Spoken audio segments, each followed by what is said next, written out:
안녕하세요. 저는 서울에 살고 있는 중년의 여성입니다. 이렇게 글을 쓰게 된 데에는 각자의 이유가 있겠지만 저는 시댁 이야기를 전하고 싶어서 글을 쓰게 되었습니다. 여러분이 지내고 계시는 시월드는 어떠신가요? 제가 겪어온 시월드는 만만치도 않았고 순순치도 않았습니다. 한마디로 유별나고 피곤하고 지치는 시월드였죠. 꽤 괜찮다고 생각했던 남편과 정반대의 시댁 식구들.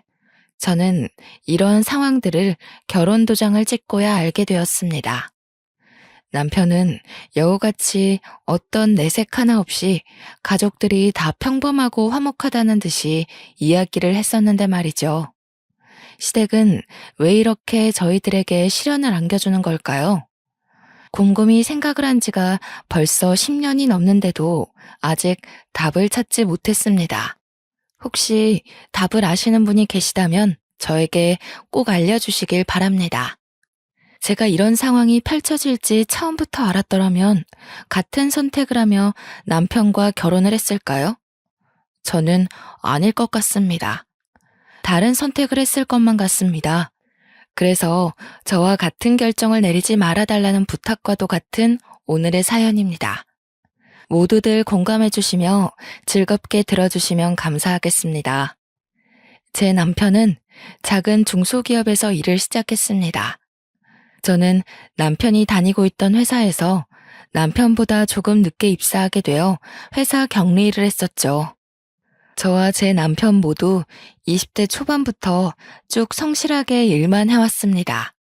각자 이전에 이성을 만났던 연애 경험도 적었더라고요.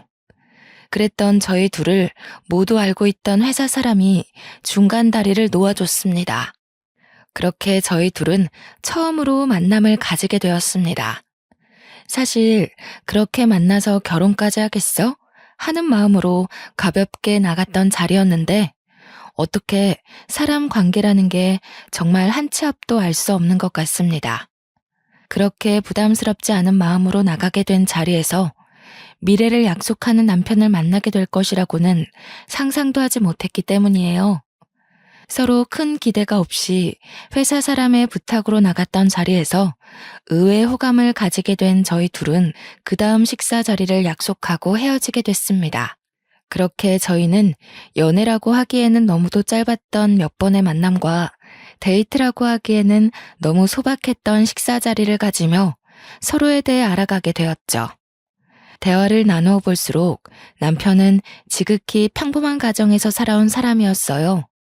제가 당시에 20대밖에 되지 않긴 했었지만 평범하게 사는 것이 어떤 것보다 제일 어렵다는 생각이 들었었기 때문에 몇 번 만나면서 평범한 환경에 적당한 벌이, 남들 보기에 멀끔한 인상을 가진 사람이라는 것이 저에게는 메리트 있게 느껴졌습니다. 괜찮은 사람이라는 생각이 들었던 것이죠. 남편도 무던하면서도 쾌활한 제 성격이 마음에 들었다고 했습니다. 남편이 하는 어떤 이야기에도 방긋방긋 잘 웃어주는 사람이어서 특히나 좋았다는 이야기를 자주 했습니다. 그렇게 저희는 몇 번의 만남 후에 빠르게 상견례를 했어요. 저도 남편 쪽도 크게 미룰 것은 아니라는 의견이었던지라 생각보다 속전속결로 이루어지는 상황이 차라리 좋았네요. 어떤 일이 있을지라도 서로를 믿고 가정을 꾸려가자는 일념하에 어렵사리 모아온 적금도 깨서 저희 둘이 모은 자금으로 결혼식을 올리게 되었습니다. 정말 뿌듯했죠.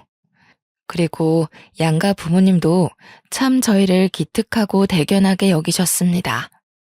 우리가 모은 돈으로 결혼식을 올릴 수 있다는 것이 얼마나 뿌듯한 일인지 모르겠어.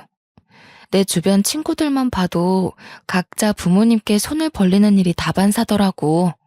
우리는 우리 힘으로 처음부터 해낸 거니까 정말 끝까지 잘 살아봐요. 그리고 적금은 아깝게 깨긴 했지만 이제 결혼하고 신혼생활하면서 다시 빠듯하게 모으면 될 테니 너무 걱정 말자고요. 그래. 그렇게 하자. 정인이 네가 그렇게 알뜰살뜰하게 지내온 줄 몰랐어. 정말 네 덕이 크지. 고마워. 우리 힘으로 이렇게 식을 올릴 수 있을 거라 생각도 못했는데 너에게 감사하지. 나랑 결혼해줘서 고마워, 정윤아. 네, 그렇습니다. 적금도 남편보다 제가 더 많이 모았고 그 아까운 적금을 깨서 결혼 자금으로 다 털어서 썼던 것이죠. 저는 아깝다는 생각은 전혀 하지 않았습니다. 돈이야 모으면 금방 모을 수 있고 행복한 우리 가정이 최우선이었기 때문이죠. 하지만 저희 부부에게 가장 큰 산은 결혼식이 아니었죠. 지금도 그렇지만 신혼부부에게 가장 난제는 집을 구하는 것이라는 것에 모두 동의하실 것이라 생각해요. 저희 둘이 함께 다니던 회사가 서울에 위치해 있어서 최대한 서울에 있는 집을 구하고 싶었어요. 하지만 부동산을 몇 번을 돌아보고 발품을 팔아도 도저히 서울에서 집을 구하는 것은 어려운 일이더군요. 그래서 저희 수중에 있는 돈으로 가능한 곳을 찾다 경기도 지역으로 빠지게 되었습니다. 아, 여보, 어떡해요. 진짜 결혼식은 어떻게 올린다 해도 집이 도저히 안 구해지네. 집이 많아도 우리가 살 집은 없다는 것이 너무 슬퍼요. 어떻게 하는 게 좋을까요? 그래도 서울에서 집을 얻고 싶긴 한데 나중에 애들 교육도 그렇고. 고민이 많이 되기는 하지만 어떻게 생각해도 서울권 내에서 집을 구하기는 어려울 것 같고. 그렇지? 그러면 차라리 우리 집 근처는 어때? 경기도권인데 서울까지 올라오는데 지하철로 30분도 안 걸려. 그리고 혹시 나중에라도 우리가 돈 모으면 언제든 서울로 이사 갈 수도 있는 거니까 이게 제일 합리적인 방법일 것 같은데? 그렇게 저희는 시댁에서 가까운 곳으로 신혼집을 차리게 되었어요. 사실 조금 걱정도 되기도 했습니다. 저를 잘 아는 친정 언니들도 그렇게 시댁 식구들이랑 가까이 지내는 것이 괜찮겠냐고 저를 걱정하며 만류하기도 했죠. 하지만 시댁에서는 가까운 곳에 집을 얻었다고 잘했다고 기특하다며 도와주신 자금이 있었기 때문에 제가 불편할 것 같다는 이유로 그저 계획을 틀어버릴 수도 없었던 상황이었습니다. 아이고, 우리 새아가 예뻐라 예뻐. 어떻게 신혼집을 이쪽에다 구할 생각을 다 했대? 그래, 요즘 애들은 시댁이랑 떨어지려고 그렇게 난리라던데 우리 새아가는 얼마나 착해. 누가 먼저 말하지 않아도 이렇게 시댁 식구들이랑 잘 지내고 모실 생각도 하고 정말 대견해 며느라가. 그렇게 저희 부부는 평탄하게 신혼집을 구하고 평범하게 결혼식을 올릴 수 있었어요. 가정을 꾸리면서 행복하게 펼쳐질 우리 가정에 대한 상상을 하며 지냈던 시간이었습니다. 하지만 꿈과 현실은 분명히 달랐습니다. 시댁 어머님이 그렇게 평범하신 분이 아니더라고요. 상견례 자리에서나 결혼식을 준비하며 몇 번 만나 뵈었을 때 어머님의 모습은 진짜 어머님의 본 모습이라고 하기 어려운 가면을 쓴 모습이었어요. 사실 아직까지도 잘 모르겠습니다. 어머님께서 일부러 숨기신 것인지 낯을 가리셨던 것인지 말이에요. 우선 어머님은 말씀이 굉장히 강하신 분이었습니다. 억세고 드센 말씀을 아무렇지 않게 하시곤 했어요. 그리고 저희 부부가 살아가는 모든 과정이 못 믿었게 생각하셨어요. 저희 가정에 참견하시는 정도가 정말 도를 지나치다 못해 선이 없었습니다. 저는 우선 집에서 막내로 살아왔기 때문에 밥을 하거나 반찬을 다양하게 만들어 본 경험이 적었어요. 신혼 초에 그래도 남편 맛있게 밥을 지어주겠다며 요리 학원을 다니기도 했었지만 그 사실을 알게 된 어머님께서 도대체 음식을 돈 주고 배우면 얼마나 배운다고 당장 그만두고 시애미 둬서 뭐하냐는 이야기로 혼을 내셔서 바로 그만두고 그날 이후로 어머님께 직접 요리를 배우고 있었습니다. 아니, 얘는 돈 아까운 줄도 모르고 음식 그 몇 개 만든다고 그걸 돈 주고 배우니? 참 요즘 젊은 애들 생각도 짧지. 얘, 그 돈 있으면 우리 옷이라도 하나 사다 줘라. 그 요리학원 그렇게 비싸다던데 며느라가 금전적으로 여유가 좀 있나 보다. 힘든 줄 알았는데 아니었네. 우리 아들만 고생하고 밥 못 먹고 사는 건 아니었나 싶기도 하고. 사실 저도 남편과 함께 출퇴근을 하고 있는데 퇴근 후에 따로 시댁을 찾아가서 어머님께 요리를 배우고 그날 만든 음식을 그대로 싸서 저희 집으로 가져가는 것 정말 쉽지 않았습니다. 게다가 어머님께서는 아들내미 밥 먹이는 거 식지 않게 따뜻하게 먹여야 한다면서 꼭 저를 그렇게 닥달하시고 굼뜨다고 빨리빨리 챙겨서 어서 가라 이야기를 하시곤 했어요. 저도 이 집의 식구가 된 건데 아들만 챙기시는 어머님. 마음이 울적했지만 남편을 생각해 주시는 마음은 한편으로는 감사했고 어머님도 피곤하실 텐데 제가 요리하는 것을 알려주시는 것도 감사한 마음도 있었기 때문에 그냥 그러려니 넘어가려 노력했답니다. 또 한 번은 제가 빨래를 집안에 널어두고 출근을 했었는데 집에 돌아와 보니 널어둔 빨래가 사라졌지 뭐예요. 이게 뭐지? 도둑이 든 건가?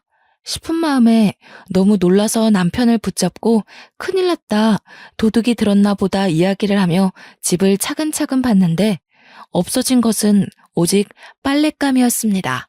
이게 뭔가 싶어서 설마 하는 마음에 옥상으로 향했네요. 저희 빨랫감들이 다 옥상에 다시 널려 있었던 것입니다. 너무 충격을 받은 저는 이게 무슨 상황인가 싶어서 넋을 놓고 있었는데 생각해보니 저희 집 열쇠를 가진 사람은 저와 남편뿐이었습니다. 남편에게 혹시 몰라 이야기를 했어요. 여보, 나는 다른 사람한테 열쇠 준 적 없는데 당신 혹시 다른 사람한테 열쇠 준 적 있어요? 그게 미리 말했어야 하는 건데. 남편이 그렇게 뜸을 들이며 하는 말이 더 가관이었습니다. 시댁 어머님께 열쇠를 카피해서 넘겨드렸다는 거예요. 그것도 제 의사도 묻지 않고 그냥 그렇게 넘겨드렸다는 사실이 참 놀랍고 기가 찼습니다. 아니 여보, 그게 무슨 소리야? 나한테 그런 이야기 한 적 없잖아. 그게 어쩌다가 그렇게 되어버렸네. 엄마가 우리 집 살림 좀 도와주겠다잖아. 도와주시겠다는 것을 싫다고 거절할 수도 없고. 당신한테 말했다가는 당신이 팔짝 뛰면서 싫어할 게 뻔하고. 아니, 그렇다고 해도 나한테 아무 이야기도 없이 그렇게 마음대로 할 일이야, 그게? 집 열쇠를 드리는 게? 드렸으면 드렸다고 나중에 말할 수 있었잖아. 도대체 여보는 나랑 사는 거야, 어머님이랑 사는 거야? 그렇게 저희 부부는 부부싸움이라는 것을 하게 되었습니다. 아주 자연스럽게 주로 시댁 문제로 말이죠. 저희 부부 사이 문제로 싸웠다면 억울할 것도 없습니다. 서로 고치고 서로 잔소리하며 맞춰나갈 문제이기 때문이에요. 하지만 예상치 못했던 시어머니의 참견은 끝이 없었어요. 가장 이해하기 어려웠던 사건을 소개해드리려 해요. 시댁과 가까운 곳에 신혼집을 차려서 이사를 갔음에도 주택에서 지내시던 시댁 어머님이 방을 내어줄 테니 집으로 들어오라는 말씀을 하셨습니다. 동시가, 며느라가, 어차피 이렇게 가까이 지낼 거 뭐하러 그 집서 고생을 사서 하니? 돈은 돈대로 나가고 그냥 우리 사는 집에 들어와. 방도 동식이 살던 방 하나도 안 치우고 그대로 있어서 며느라가 집만 챙겨서 몸만 들어오면 된단다. 같이 살면 얼마나 좋니? 밥도 오손도손 먹고 이야기도 많이 하고. 너희 직장 다니면서 피곤하지 않니? 애미가 되어서 밥 좀 차려주고 따스한 음식 먹이고 빨래도 하고 챙겨주고 싶어서 그렇지. 너희 고생 덜 시키려고. 어머님께서는 저희를 덜 고생시키고 더 배려해 주시려는 마음이시라고 하더군요. 하지만 저는 도무지 이해가 어려웠습니다. 시댁과 이만큼 가까이 지내게 된 것도 엄청난 고민 끝에 들어오게 된 것이기 때문이죠. 어머님께서는 어디까지 원하시는 것인지 들어와서 사시는 것까지 원하시다니. 달콤할 것만 같았던 신혼생활은 어느새 불편한 현실이 되었고 저희 부부는 끊임없이 삐걱거리며 부부싸움을 했었죠. 여보, 어머니 얘기는 이해가 되긴 하지? 어떻게 생각해? 맨날 부정적으로 생각하지 말고 대화를 해보자, 이성적으로. 아니, 내가 이성적이지 않다는 이야기야? 그리고 대화를 시작하기도 전에 내가 부정적이라는 이야기를 못 박아버리면 내가 무슨 이야기를 어떻게 하라는 거야? 우리 결혼한 지 얼마 됐어? 10년이 된 거야, 20년이 된 거야? 아직 신혼이잖아, 우리. 어머님 댁에 가까이 지내는 것만으로도 충분히 스트레스 받으면서도 감사하게 잘 지내고 있는데 내가 어떻게 더 양보하라는 거야? 그래, 당신 마음이 서운한 거야, 알겠어. 그거 모르겠다는 거 아니잖아. 어머니가 왜 들어오라고 하시겠어? 거리도 가깝고 어머니가 왔다 갔다 하시면서 우리 집안 살림 도와주시고 밥 해주시고 그러면서 전셋집 살아갈 바에 그 돈은 빼서 우리 비상금으로 갖고 있고 나중에 더 좋은 집 사면 되잖아. 생활비도 아끼고 엄마 밥 먹고 얼마나 좋아? 퇴근하고 편안하게 쉴 수 있는 거잖아. 우리 지금 퇴근하고 얼마 못 쉬고 집안일 하다가 지쳐서 자잖아. 이게 뭐야? 아니, 그래서 어머님 댁으로 들어가겠다고? 귀엽고 그러시겠다는 거지? 부부싸움을 하는 것도 지치는데 남편은 진짜 남의 편인지 뭔지 자기 엄마 편을 그렇게 들어대는 것이었습니다. 아니, 신혼인데 적어도 이 짧은 시기만이라도 제 편을 들어줘야 하는 게 맞지 않나요? 남편 꼬락서니가 너무 화가 나고 열이 받았어요. 남편은 계속 시댁 어머님께서 당신 생각이 분명히 있어 불렀을 거라며 끝까지 엄마 편을 드는 거예요. 저는 그래 좋다, 네 맘대로 해라 하는 심보로 화가 나서 친정 언니네로 피신을 했어요. 언니, 나 진짜 너무 힘들어. 도대체 시댁이란 게 원래 이런 거야? 이렇게 피 말리는 게 시댁인가? 우리 엄마도 우리 집 열쇠 안 갖고 있는데 왜 시어머니만 우리 집 열쇠를 갖고 있어야 해? 내가 왜 다 참아야 하고 남편 좋으라고 요리학원 다니는 것도 그만두고 시어머니 밑에서 눈치 보며 요리를 배워야 하는 거냐고. 정말 이해할 수 없어 미치겠다니까. 열불이 나서 참지 못하겠다는 얼굴로 계속 볼멘 소리를 퍼부어대는 저의 모습을 보고 무뚝뚝한 친정언니도 어느새 제 편을 들어주며 같이 욕을 해주더라고요. 그게 얼마 만에 시원한 마음이었는지 모르겠더군요. 저희 언니, 제 편 그렇게 쉽게 들어주는 사람이 아니었거든요. 결혼할 당시에도 어떤 살림살이도 보태준 것 없이 혼자 힘으로 해야 끝까지 씩씩하게 잘 사는 것이라며 덕담만 해주었던 언니였기 때문이에요. 그렇게 제 입장을 이해해주는 언니와 살아갈 수만은 없는 입장이었습니다. 회사에 가면 남편을 마주하고 아빠를 찾는 저희 아이는 어떻고요? 그래서 저도 작심하고 어머님과 남편 둘에게 제대로 된 대화를 해야겠다 마음을 먹었습니다. 어머님 생각에는 우리 부부가 둘 다 힘들게 맞벌이를 하고 있는 게 안쓰럽다는 입장이셨어요. 남편과 싸우면서 나누었던 대화, 동일하게 시어머니 입을 통해 듣게 되었습니다. 일 다녀오면 얼마나 지치니? 집안일 하기 힘들고 피곤할 테니 그냥 시댁으로 들어오면 편하게 밥 먹고 잠자고 얼마나 좋니? 그렇게 편하게 지내라는 의미였지 다른 건 아니었단다. 그렇게 분을 낼 일은 아니라는 생각인데 새아가? 남편이랑 너무 그렇게 날 세우며 싸우지 마라. 난 보기 안 좋다.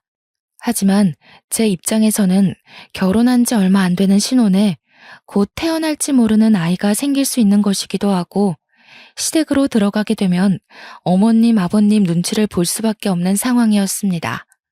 쉬는 게 아닌 것이죠.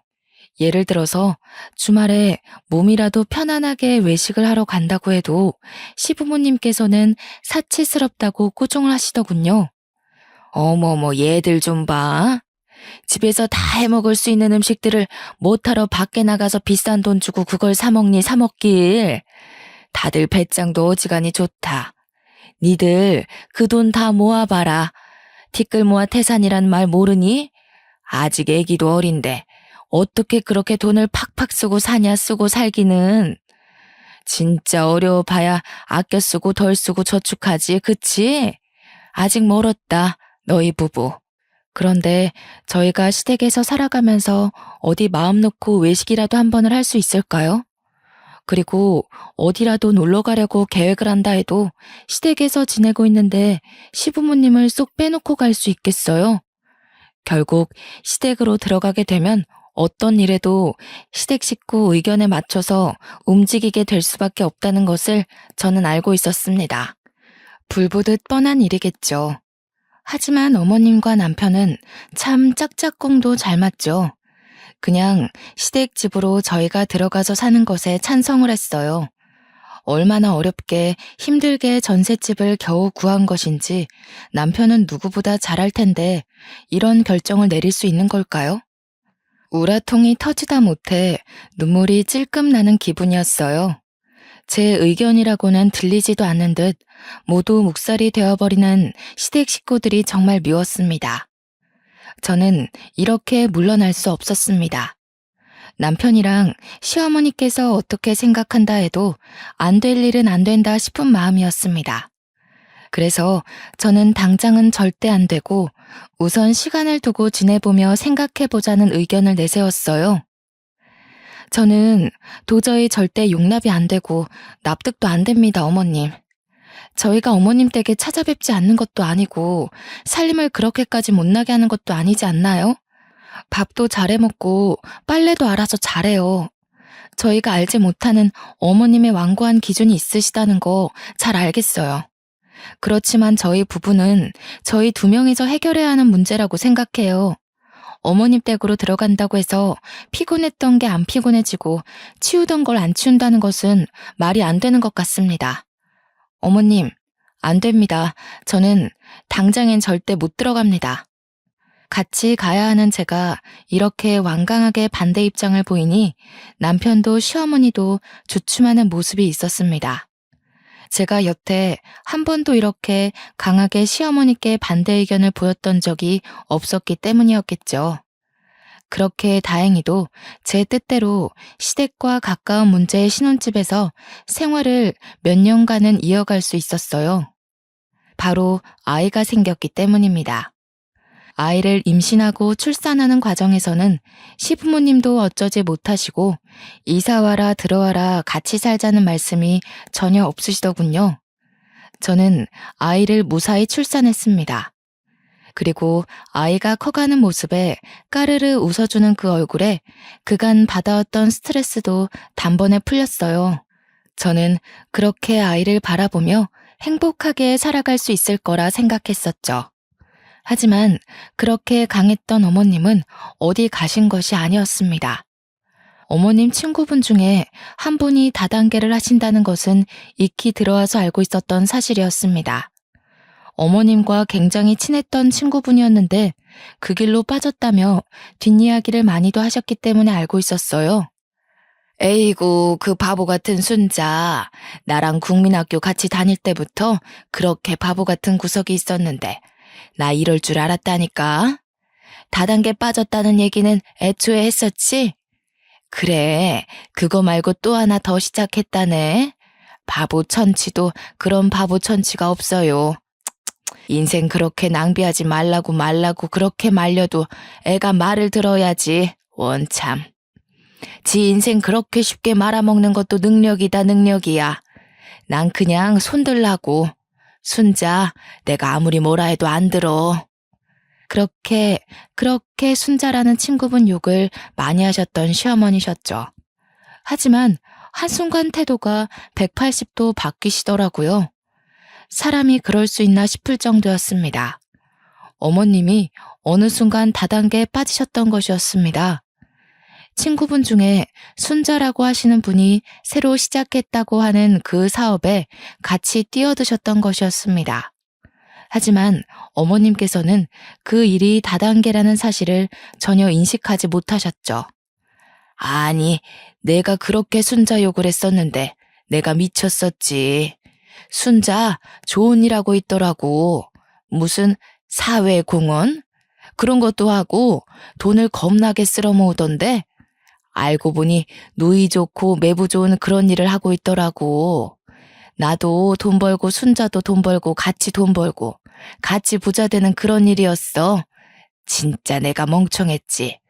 나쁠 게 하나 없는 괜찮은 일이었는데 이제야 시작하다니. 아이고 아까워라. 이런 말씀을 하시면서 은근히 투자에 대해 말씀을 하시는 것이었습니다.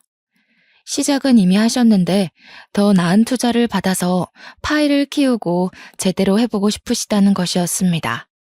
그러면서도 저희 부부에게 투자금을 조금만 빌려달라고 하시는 거예요. 저는 당연히 결사반대했습니다. 어머님께 그런 식으로 말씀드리면 안 되는 것은 알고 있었지만 직설적으로 다단계에 대해 안 좋은 이야기를 직접 말씀드렸고요. 어머님, 지금 무슨 일을 하고 계신지 알고 계세요? 그 좋다는 거 다단계예요, 다단계. 다 허울만 좋은 사업이지 다단계라고요, 어머니. 어머님 친구분이 다단계 하신다고 그렇게 욕하시고 미워하고 걱정하셨던 건 생각 안 나세요? 그런데 어떻게 이렇게 갑자기 투자까지 위험하게 하시면서 다단계를 해보시겠다는 거예요? 정신 차리세요, 어머님. 진짜 저희 집안 다 말아먹으면 어머님께서 책임지실 수 있으세요? 있는 재산 없는 재산 다 눈앞에서 한순간에 사라질 수 있는 심각한 일이에요, 어머니. 진짜 그만하셔야 해요. 저는 남편에게도 호소를 했어요. 어머니께서 다단계에 빠지신 것 같으니 어서 그만두시라고 해야 한다고 말이죠. 사실 초반에야 누구든 호기심으로라도 시작을 할 수 있다고 생각해요. 하지만 나중에 되어서는 내가 감당할 수 없는 눈덩이처럼 빚이 불어나기 마련이죠. 그렇기 때문에 더욱 빠져나오기 어려울 것이 뻔했습니다. 그래서 제발 어머니께 그만두고 나오시라고 말려야 한다는 이야기를 했어요. 제가 이렇게까지 치를 떨며 절대 반대하는 데에는 사실 이유가 있었어요. 남편에게는 차마 말하지 못했던 저희 집안의 치부였어요. 친정 식구 중에서도 다단계 빚 때문에 그렇게 고생을 했었기 때문에 저는 다단계라 하면 정말 끔찍했습니다. 아무리 좋고 이득만 보는 일이라고 해도 사실 그런 일이 이 세상에 존재하지 않을 뿐더러 엇비슷하게 그런 일일 수 있더라도 위험성이나 리스크가 있을 수밖에 없는 일이겠죠. 다단계, 그 끝을 너무도 잘 알고 있었기에 정말 시어머니는 어떻게 해서든 뜯어 말려야겠다는 생각뿐이었어요. 하지만 어머님은 제 이야기를 듣지 않으셨습니다. 귀담아 들어주시기는커녕 무시한 것에 가까웠죠. 제1금융권에서 끌어오기 어려운 자본들을 사채를 통해 모았고 주변 지인들한테까지 손을 뻗치고 투자금을 마련했습니다. 그렇게 여기저기서 끌어모은 돈은 억대가 넘어가는 큰 돈이었습니다. 그 큰 돈을 다단계 회사에 그렇게 쉽게 갖다 준 것이었죠. 저는 정말 화가 머리끝까지 나서 미쳐버릴 것 같았어요. 하지만 남편은 의외로 아무렇지 않게 행동했어요. 뭔가 이상하다 싶은 마음에 저는 계속 또 보고 물어봤네요. 여보, 어머님 다단계인 거 알고 있는 거 맞지? 그걸 알고도 어떻게 그렇게 천하태평이야? 말이 안 되잖아, 여보. 그거야 알고 있지. 어떻게 모를 수가 있겠어? 그거야 그런데 내가 침착한 게 뭐가 문제 있는 건지는 모르겠네. 아니, 여보. 어머님 다단계 더 깊게 하시기 전에 뜯어 말려야 할 거 아니야. 나만 마음 급하고 미칠 것 같은 거야? 이러다가 시댁 어르신들 살고 계시는 집도 날아간다니까? 다단계 그렇게 쉽게 볼 일 아니라고 정말로. 아무것도 아니라는 태평한 태도를 문제 삼으며 뭐 어머님이랑 둘이 비밀스러운 이야기가 오고 간 건 아니냐고 도대체 내가 알지 못하는 뭐가 있는 건지 똑바로 말하라고 남편을 쪼아댔어요. 끊임없는 추궁 끝에 나온 이야기는 더욱 충격적이었죠. 사실 어머니께서 남편에게 조금만 도와달라고 손을 뻗으셨고 남편은 수중에 돈이 없었지만 만들어내서라도 빌려드린 것이었습니다. 그것도 아이들 교육자금으로 우리가 차곡차곡 어렵사리 모아온 적금을 깨서 드린 것이었습니다. 진짜 내 남편이 갈 때까지 갔나 싶더라고요. 마마보이여도 이렇게 사리분별 하나도 제대로 못하는 마마보이가 있다니 뚜껑이 열리는 기분이었습니다. 머리에 스팀이 가라앉지를 않았어요. 저희 부부 둘 다 그렇게 벌이가 넉넉하지도 않고 어렵사리 쪼개고 쪼개서 생활비 덜 쓰고 덜 먹으며 미래를 위해 모아온 돈들인데 어떻게 그렇게 쉽게 어머님께 내어드릴 수 있는 걸까요? 아프시거나 급하게 일이 생기신 것도 아니고 이 돈을 시어머니 다단계 투자금에 드리는 것이 최선이었을까요? 저는 도무지 이해할 수 없었어요. 믿기지도 않았습니다. 저는 남편에 대한 신뢰가 와장창 모조리 깨져버렸어요. 어머님이 다단계에 깊게 빠지시면서 끊임없이 돈을 더 필요로 하셨죠. 사채업자로부터 독촉이 심해졌던 것도 그 시기였습니다.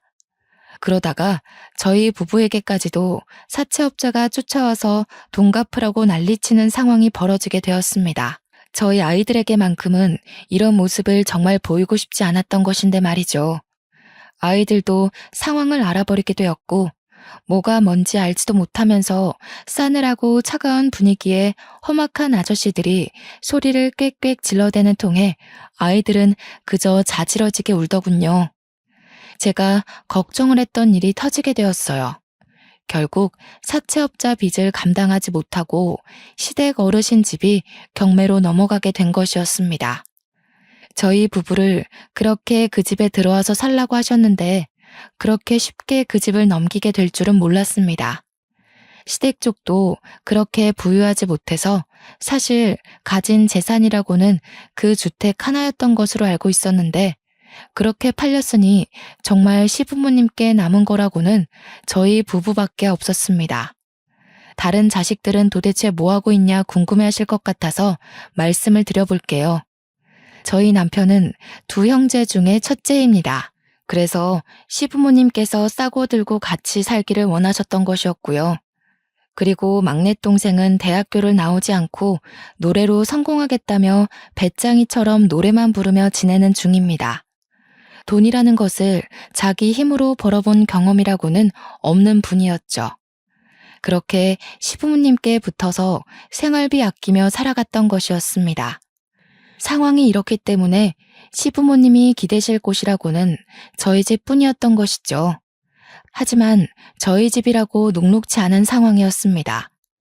우선 모아둔 적금이라고는 이미 남편이 저 몰래 어머니께 가져다 드렸고 살고 있는 집도 전셋집에 겨우 연명하며 살아가고 있었어요. 이런 저희 집임에도 시부모님은 얹혀서 지내실 생각을 하셨습니다. 그리고 도련님도 오갈 데가 없어지게 된 상황이니 저희 집으로 얹혀 사실 생각을 당연히 하셨던 것이었겠지요. 아, 우리 집 이렇게 될 줄은 꿈에도 몰랐네. 저 노래 계속하고 엄마 아빠랑도 지내야 하는데 괜찮으시죠? 같이 집에서 지내는 것. 아이들도 제가 오며 가며 잘 봐드릴 테니 베이비시터는 안 써도 되겠어요. 되려 인심 써주듯 아이를 봐주겠다는 이야기를 하며 봉창 두드리는 소리를 하는 도련님을 보며 속이 더 타들어갔습니다. 저희 집이 그렇게 넓은 집도 아니고 아이들 키우며 겨우 살고 있는 집인데 도련님의 시부모님 두 분까지 들어온다니요. 이게 무슨 상상 초월하는 상황인지 저는 아직까지도 이해가 되지 않더라고요. 이제 정말 이건 아니다. 이렇게는 못 살겠다 생각이 들었습니다. 나를 속이고 다단계 투자금으로 적금을 빼주고 시댁에서는 다단계로 집이 경매에 넘어가고 빚은 왕창 생겨서 저희까지 사채업자에 시달려야 한다뇨. 생각만 해도 너무 끔찍하지 않나요? 우선은 제가 할 수 있는 일을 해봐야겠다 싶어서 별거를 하자고 남편에게 통보를 하고 아이들을 챙겨서 나왔습니다. 그렇게 당당하게 나왔어도 사실 제가 아이를 데리고 갈 수 있는 곳은 거의 없었습니다. 사채업자가 저희가 살고 있는 집, 시댁 어머님 집까지도 다 꿰차고 있었거든요. 여보, 나 더 이상은 한 지붕에서 못 살겠어. 사채업자는 왜 저렇게 끊임없이 끈질기게 구는지 모르겠고 사실 어머님이 사채 쓰신 것부터가 이해가 안 되는데 다단계는 또 계속 하시는 거잖아. 집안을 살려보시겠다 하면서도 다단계를 계속 하시는 것이 정말 말이 된다고 생각해? 이게 무슨 논리야? 당신도 어머니 말에 동의하는 거야? 왜 맨날 엄마 이야기만 하면 말이 없어지는 거야? 벙어리야? 엄마랑은 그렇게 쿵짝이 잘 맞아서 서로 돈도 다 빌려주고 나한테 안 한 얘기도 많잖아. 나 정말 못 살겠어. 당분간 애 데리고 나가서 지낼게. 그런 줄로만 알아. 어차피 회사에서 얼굴 보니까 괜히 나 찾겠다고 들쑤시고 다니지 말고. 그래서 우선은 친정 언니네로 아이를 데리고 피신을 갔었죠. 아이는 저희가 도망쳐 나온 집 근처 학교를 다니고 있었던 상황이었습니다. 그래서 언니네 집에서 아이 등하교를 매일같이 도와줬어야 했습니다. 저는 새벽 4시에 일어나서 아이 밥을 챙기고 회사 갈 준비를 해서 아이를 새벽같이 등교시키고 나서야 저도 회사로 출근하는 일정을 몇 달간 반복했습니다. 매일 아침 전철은 또 왜 이렇게 전쟁 같은지요? 아이를 데리고 타기에 숨이 막히고 아이한테도 정말 못할 짓을 하는 것 같아 너무도 미안한 마음이 컸어요. 정말 딱 죽을 것 같다는 표현이 적절한 상황이었습니다. 참기 어려운 고통이었습니다. 아이를 키우는 것부터 별거하고 있는 상황에서 회사에 출근하면 남편 얼굴을 마주해야 한다는 것이 힘들었습니다. 아이를 낳고 나이도 먹고 이직하기 어려운 상황에 제가 답답하기만 했습니다. 회사 하나 마음대로 못 그만두고 못 옮기고 있는 제 처지가 참 딱하더군요. 차라리 빠르게 이혼 도장 찍고 나라 도움이라도 받으며 사는 것이 나아도 낫겠다는 생각뿐이었어요. 맨날 남편이랑 시댁 식구들 사채업자를 피해 다니는 것이 너무도 끔찍했고 아이에게도 너무 큰 상처라는 생각이 들어서 정말 눈물나게 미안했습니다. 저는 남편과 진지하게 대화를 했어요. 남편은 자기 엄마를 버리고 남남처럼 살아갈 생각은 정말 추호도 없더군요. 끝까지 엄마가 불쌍하다며 엄마는 혼자라는 둥 말도 안 되는 소리를 하는 것이었습니다. 정말 마마보이는 변하지 않더라고요. 이런 남자가 어떻게 양육권 주장을 할 수나 있겠습니까? 절대 못하겠죠. 내 새끼는 내가 키워야겠다는 것도 결국 합의를 했고 이혼 도장을 찍게 되었습니다. 저는 이혼으로 제 결혼을 끝마치게 될 것이라는 것은 예상하지 못했던 일이었어요. 저에게 이런 일들이 벌어질 것이라는 것도 생각해 본 적도 의심해 본 적도 한 번이 없습니다. 하지만 이혼으로 끝을 마친 것은 개인적으로는 마음 아플 수 있는 일이었지만 저와 제 자식에게는 새로운 계기이고 시작이고 출발이 되었습니다. 저는 이혼 후 곧장 퇴사를 했습니다. 사실 무서웠습니다. 이 회사만 다닌 지 벌써 10년이 넘어가는데 사회생활은 이 한 회사에서만 해왔는데 일이라고는 격리 업무밖에 알지 못하는데 말이죠. 용기를 냈습니다. 제 새끼를 키워야겠다는 다짐은 어떤 일이라도 할 수 있게 저에게 큰 동기부여가 되었습니다. 더 맛있는 음식을 먹이고 더 좋은 옷을 사입히고 더 좋은 학원을 보내고 교육을 받게 하리라 다짐을 하며 열심히 살았네요. 초반에는 정말 닥치는 대로 일을 했습니다. 남편이 이혼 후에 양육비를 준다고 해도 가진 것도 없는 남편이라 매달 고작 20만 원밖에 받지 못했죠. 그래서 저는 식당에서 서빙하고 요리하는 것부터 연회장에서 하는 아르바이트, 동대문 남대문에서 도매 소매일을 돕는 일도 해보았어요. 신문 배달, 우유 배달, 걸어서 할 수 있는 배달들도 제가 안 해본 것이 없었을 정도였어요. 하나의 일을 제대로 진득하게 해보고 싶다는 마음은 꾸준히 있었습니다. 하지만 당장의 생활비를 위해서는 닥치는 대로 이 일 저 일 두서없이 2가지 이상씩 할 수밖에 없었습니다. 그렇게 지내기를 반복하다가 저는 저와 딱 맞는 아르바이트를 운 좋게 하게 되었습니다. 꽃가게에서 꽃을 다듬는 일이었습니다. 사람들은 그렇게 힘이 들고 손을 다치고 어렵다고 하는 일이었는데 저는 꽃을 만질 때만큼은 행복하고 생기가 돈 적이 없었을 정도로 꽃이 참 좋았습니다. 제가 이렇게 좋은 마음으로 일을 하고 있는 것을 주인분께서도 알고 계셨던 것 같습니다. 어느 순간 저에게 새벽에 일해도 괜찮냐고 제안을 하시더군요. 정윤 씨, 새벽에 꽃시장 가는데 같이 다녀볼래요? 막 어렵지는 않을 거예요. 차근차근 옆에서 알려줄게요. 저는 이 제안이 너무도 감사했습니다. 아이를 키우면서 더 이상 투잡, 쓰리잡은 어렵겠다 싶었는데 제가 일을 하던 꽃집에서 그것도 제가 가장 원했던 일을 더 배우면서 장사를 할 수 있는 것이 행복했습니다. 그렇게 꽃가게를 운영하는 방법을 하나하나 배우고 제 것으로 만들어 갔습니다. 생각보다 꽃을 다루는 것은 섬세하고 예민한 일이어서 아무나 맞지 않는다고 하는데 저는 꽃을 다루는 일이 섬세하고 예민해서 좋았습니다. 제가 다루는 대로 다루어지고 물을 주면 주는 대로 싱싱해지고 어떻게 잎사귀와 줄기를 자르고 어떤 꽃과 어떤 꽃을 곁에 두는지에 따라 분위기가 달라지는 그 성취가 참 좋았습니다. 하지만 안타까운 일이 생겼어요. 의지했던 사장님께서 몸이 편찮아지신 것이었죠. 그렇지만 위기가 기회로 찾아왔습니다. 그 가게를 저에게 인수해 주시겠다는 것이었죠. 그것도 따로 값을 치르지 않고 말이에요.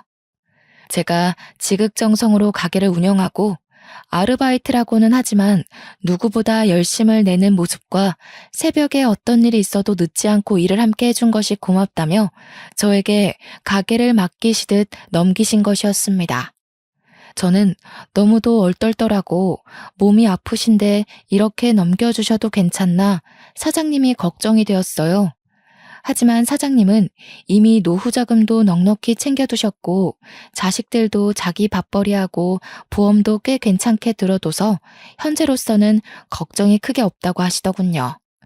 아껴가며 운영했던 가게가 사라진다면 그게 더 큰 상실감으로 올 것 같다고 가게를 저에게 맡겨주신다는 이야기를 전하셨어요. 그렇게 저는 밤낮 없이 꽃가게 포장과 배달 일까지 했어요. 동네에서 꽤 입소문난 잘 나가는 꽃가게 사장님이 되었죠. 백만장자는 아닐지라도 남편과 살며 눈칫밥 먹고 매일 울며 살았던 때보다 지금이 수천 배, 수억 배 행복하고 마음이 편안합니다. 저에게 결혼은 인생에서 정말 생각지 못했던 드라마 속에서만 보던 일들을 직접 겪을 수 있었던 경험치를 쌓을 수 있었습니다. 누군가에게는 축복과 같고 행복 그 자체일 것이라고 생각해요. 그리고 저는 그들을 보며 솔직하게 부러운 마음을 감추기가 어렵더라고요. 저도 행복하고 건강한 결혼 생활을 꿈꿔왔던 사람 중에 하나이기 때문입니다. 하지만 사람을 만나게 된다면 절대 가볍게 생각하지 마시고 천천히 그 사람의 내면까지 꿰뚫어보는 능력을 키워가야 한다고 생각해요. 사람은 결국 본성이 드러나기 때문이죠. 사실 콩깍지가 크게 씌어 있으면 다른 사람들에게는 보이는 점들이 우리에게는 눈 가려 보지 못하기도 해요. 하지만 저희 각자의 미래를 위해서 그리고 나 자신을 다치지 않게 보호하기 위해서라도 꼭 결혼 상대에 대해서는 신중에 신중을 가하는 것이 최고라는 생각이 듭니다. 그리고 저는 결혼 전에 제대로 해보지 못했지만 시댁 식구들과 합도 중요하니 가족들과의 만남도 가져보는 것도 괜찮은 방법 같네요. 모두들 저 같은 마마보이 절대 만나지 마시고 행복하게 꽃길만 걸으세요. 이야기 들어주셔서 감사합니다. 좋은 하루 되세요.